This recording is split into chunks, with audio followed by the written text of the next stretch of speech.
What's up, YouTube? Welcome to the video. Today I'm going to be reacting to the reason why Apple might buy football. This is Buy Tifo Football. Let's get into it. Apple is a natural home for football, but the reason why is more complicated than most people have considered. Global football might be a huge industry, but in financial terms it pales in comparison next to a company like Apple. In fact, the sports industry as a whole, compared to global tech, exists on an entirely different scale.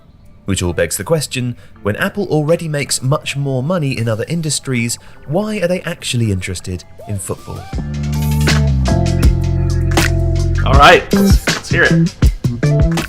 Apple Inc., by mid-January 2024, had the largest market cap of any company on the planet, at $2.9 trillion, the market cap being the total value of all of its shares. Only fellow tech giant Microsoft is vying to be bigger. For context, the world's largest oil and gas company, Saudi Aramco, was way back in third with a market cap of a mere $2.1 trillion. And in swathes of product areas, Apple is already a dominant force, or intends to become one. Sport falls within the entertainment sector. Football is the world's most popular sport, and that is why Apple wants to buy football, and has already done so in North America. Apple bought the global broadcasting rights to show live Major League Soccer matches on its Apple TV Plus streaming service in a 10-year deal that started in 2023 and is worth $2.5 billion, or $250 million a year. MLS previously earned $90 million per year via its deals with Fox, ESPN, and Univision. And if Apple can persuade millions of people worldwide to tune into MLS via its pay TV platform, not only will Apple make money, but it could be a precursor to a move for the biggest leagues in Europe. Because $2.5 billion over 10 years... I know this is going to be different for the reaction worldwide to this, but as an American, the product that Apple puts out with MLS is far superior to what they got with the network. Because the networks didn't care about the MLS. The MLS was never the biggest draw. They didn't put much effort into it.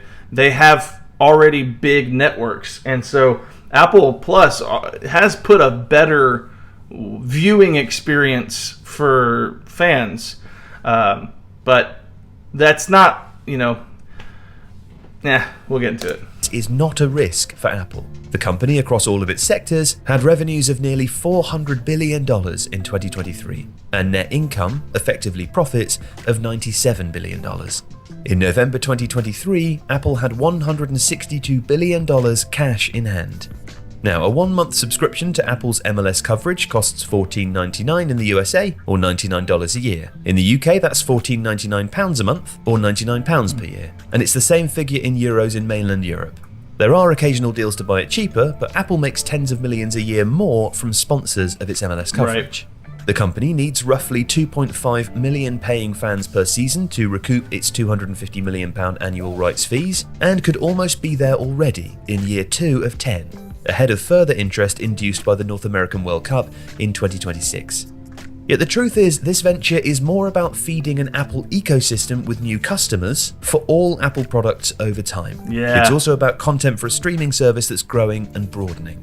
Apple TV Plus was launched in 2019, but has already had a string of critical hits. It started later than the biggest streamers, so it remains behind some of them in paying subscribers. Netflix has around 250 million now, Amazon Prime Video around 220 million, and Disney Plus at around 150.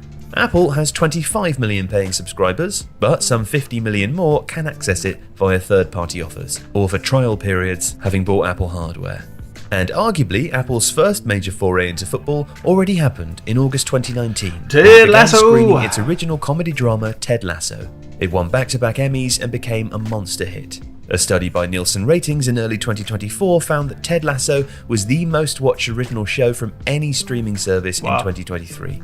Racking up 16.9 billion minutes of viewing on Apple TV Plus in the year, beating every other show on every other streamer.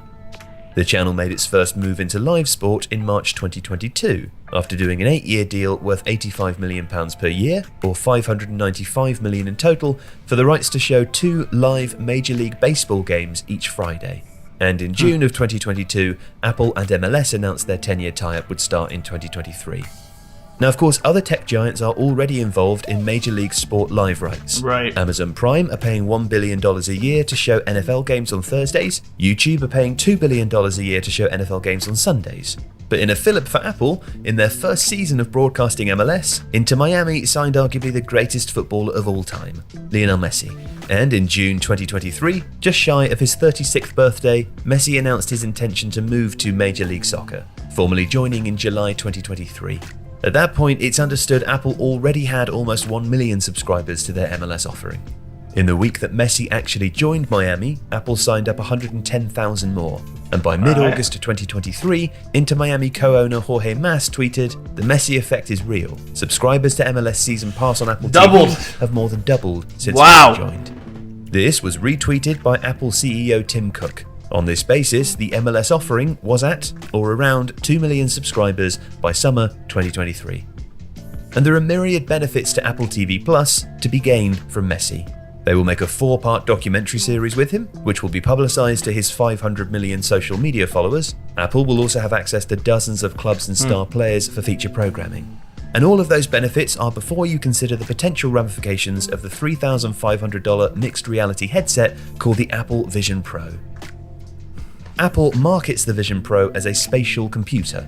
Users wear a Google-type headset, which allows integration between the real world, including physical inputs via motion gesture, eye tracking, and speech recognition, to facilitate work projects, meetings, and interactions with every Apple app. It also opens up a new way of consuming entertainment, when a fully immersive experience might include an Apple TV Plus drama or a live sports event, filling your vision effectively in wraparound. Apple started taking pre-orders in January 2024 and had sold out of its entire inaugural inventory of 200,000 units within a fortnight. Units started shipping in February with forecasts of 500,000 to 1 million sales. Now, I said this at the beginning, and I'm, for lack of a better word, I'm kind of zoning the video out. Yes, Apple Plus puts out a better product than the networks were here in the States. It's more enjoyable to watch as a fan. However, we're doing this wrong as football in America. We need to grow it through the grassroots. I know that's something that's been commented a million times on my channel. I don't think that this entertainment model is feasible. Stay tuned on the channel because I've got a video coming out soon about entertainment as a foundation for sports. But yeah, I don't know if I am vibing with the idea of Apple actually buying football in year one. The price tag for the consumer is huge, but the tech is nascent. So will MLS games soon come to Vision Pro? Well, who knows? But having secured MLS rights until 2032, Apple are in a unique position. Also, who watches Major League Soccer games in VR? That would be crazy. I don't even know that would be enjoyable. Who would want to do that? I guess would it put you on the pitch for the action? That actually might be kind of cool, low key. Develop it and grow it. If it takes off, one day in the not too distant future, you could be watching Messi, if not on your iPhone or MacBook, then via Apple Vision Pro, having paid your subscription by using Apple Pay and being reminded of the kickoff time by your smartwatch. And you could then listen to your parents rave about the whole thing via FaceTime on their iPads.